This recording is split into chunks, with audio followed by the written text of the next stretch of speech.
κάθε ευκαιρία. Διότι των επιφανών ανδρών τάφος είναι ολόκληρη η γη.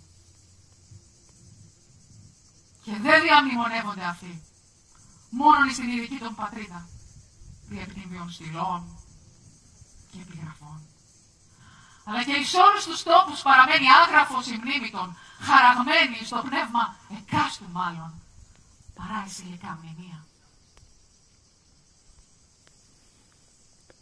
Τους άνδρας αυτούς οφείλετε να μιμηθείτε. Και θεωρώντας ότι θεμέλιον της ευτυχίας είναι η ελευθερία, της δε ελευθερίας είναι η ευψυχία.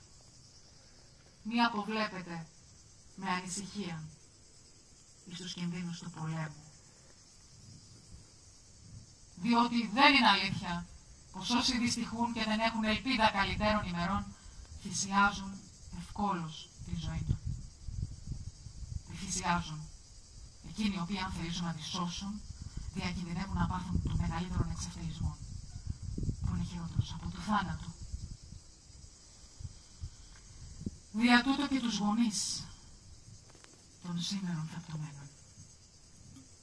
Όσοι παρίσταστε εδώ, δεν νικτείω, αλλά θα προσπαθήσω μάλλον μόνο να παρηγορήσω.